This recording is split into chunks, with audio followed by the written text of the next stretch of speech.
Étudions maintenant le fonctionnement de cette interface. Le son du revival est composé de 3 éléments. Habituellement, sur un synthétiseur classique, on peut appliquer une enveloppe à un même son pour contrôler son état au cours du temps. Ici, on peut affecter des sonorités différentes aux pentes extrêmes de l'enveloppe, à savoir l'attaque et le release. Et entre les deux, c'est-à-dire pour la partie sustain, on peut mélanger 2 couches de sons différents, ou layers. Étudions donc le revival selon l'ordre de génération du son.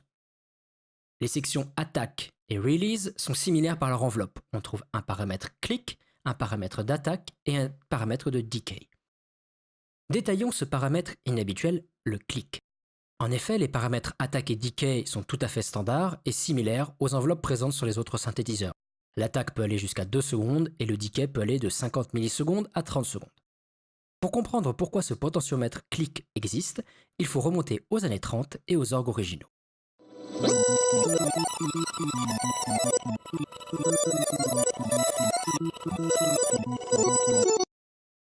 Nous savons déjà que cet instrument électromagnétique fonctionne avec des roues phoniques. Mais comment se fait la communication entre le clavier et ces fameuses roues?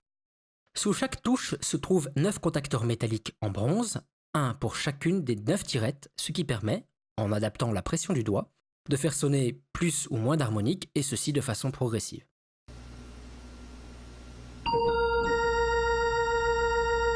Vous pouvez voir ça comme un ancêtre de la vélocité sur nos claviers modernes. Le clic est donc le bruit créé par ces contacteurs lorsqu'ils entrent en contact avec la tige de contact en palladium. On peut obtenir également ce son lorsque les contacts sont relâchés, raison pour laquelle on retrouve le potentiomètre de volume du clic sur le son du release. Ce clic a donc été recréé sur le revival, et bon nombre d'autres émulations d'orgue d'ailleurs, pour plus de réalisme et se rapprocher ainsi du caractère et du charme des instruments originaux. Le bouton Bypass FX permet de ne pas appliquer les effets au son d'attaque. Il se trouve que certains de ces effets peuvent affecter les transitoires et faire sonner l'attaque comme désaccordée ou atténuée. Après l'attaque arrivent les sons de sustain. On peut choisir de mélanger ou osciller entre 2 couches de son grâce à la section crossfader située juste ici.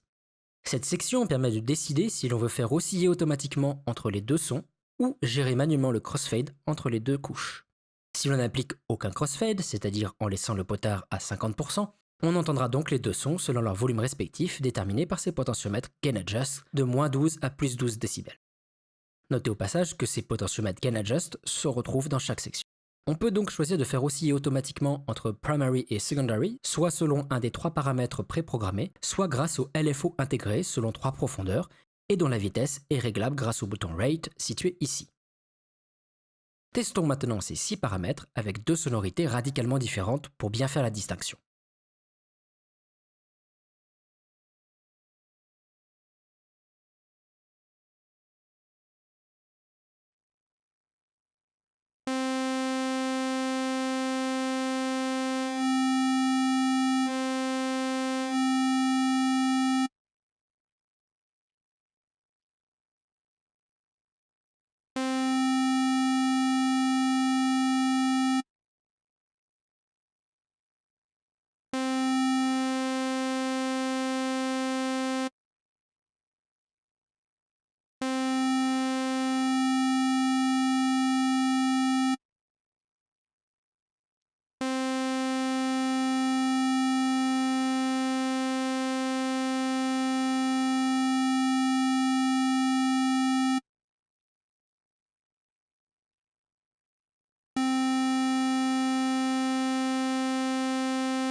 Le bouton Keep Primary permet, comme son nom l'indique, de garder la couche primary au volume maximal et de transformer la couche secondary en son additionnel.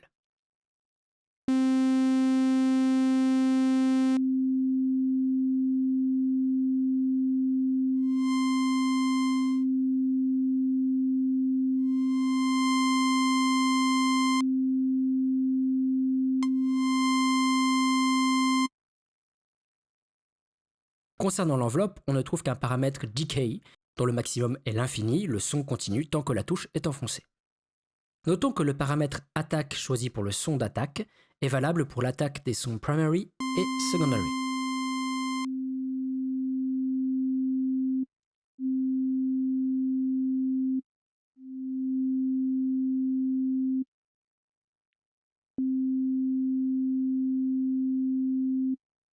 Comme nous l'avons déjà vu, la section Release est très similaire à la section Attack, avec ses paramètres de click, attack et decay.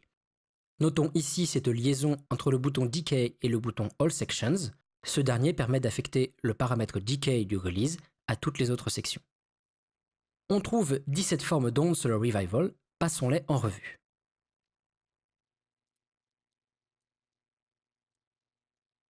Traitons rapidement les ondes classiques que l'on peut trouver sur d'autres synthétiseurs. On a une onde sinusoïdale, une onde triangulaire, une onde en scie et une onde carrée.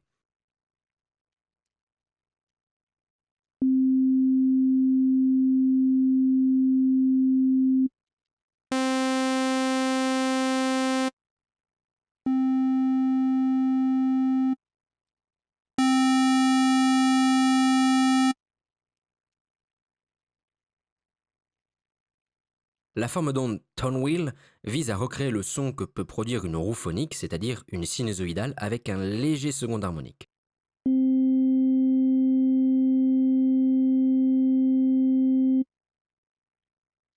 Les deux formes d'ondes suivantes, transistor 1 et transistor 2, visent quant à elles à recréer le son des transistors utilisés dans les orgues sortis plus tard et qui n'utilisaient plus des roues phoniques mais des composants électroniques. On obtient des ondes sinusoïdales avec des harmoniques différents.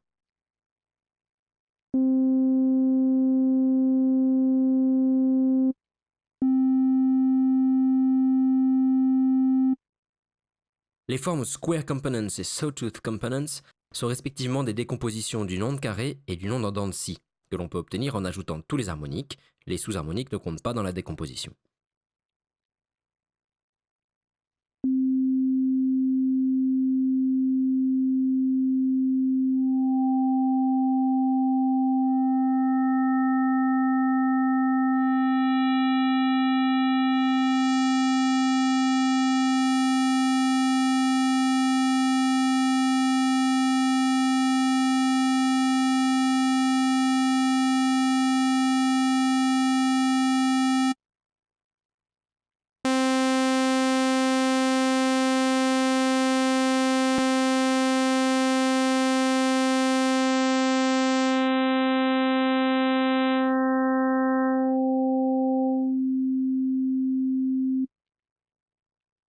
On trouve 4 fois ces formes d'ondes car elles sont décomposées à chaque fois de façon différente.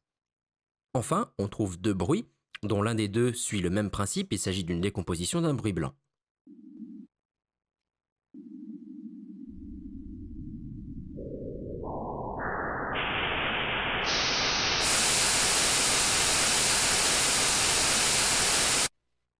On peut donc ainsi créer ses propres sons en ajoutant plus ou moins d'harmoniques, mais attention au volume du master, pensez à bien le baisser quand vous travaillez, la synthèse additive peut rapidement faire clipper Reason. On trouve sur un Orgamond original 4 sets de 9 tirettes, 2 sets pour chaque clavier.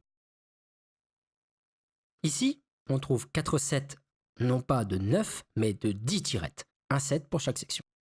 Essayons de comprendre pourquoi on trouve 10 tirettes et non pas 9, comme sur l'instrument original.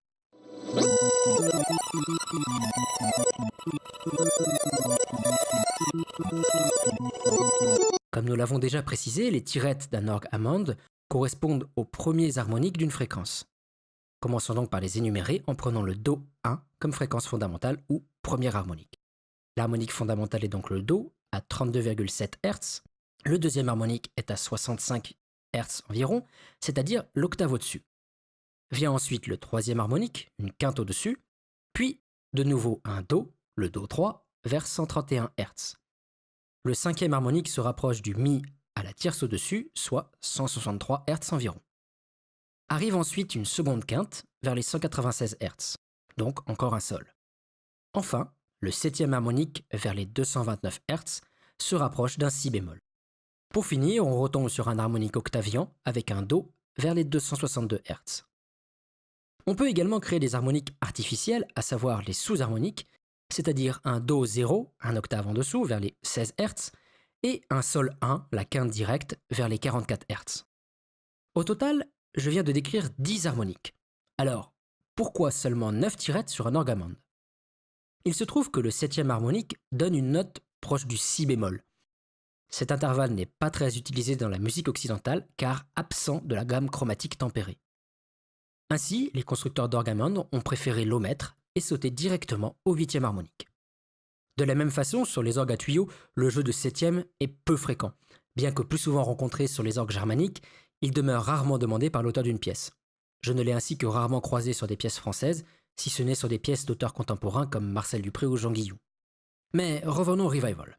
Ici, nous avons 10 tirettes, car il ne s'agit pas que d'un orgue, mais également d'un synthétiseur à part entière, et le 7e harmonique peut donc être utile. Éclaircissons d'ailleurs le code couleur des tirettes. Les 2 tirettes brunes sont les sous-harmoniques, c'est-à-dire l'octave inférieure et la quinte directe. Les tirettes blanches sont les harmoniques d'octave. Les tirettes noires sont les harmoniques d'intervalle, c'est-à-dire la tierce et les 2 quintes. Et, pour être repérée facilement, la tirette du 7e harmonique a été colorée en gris.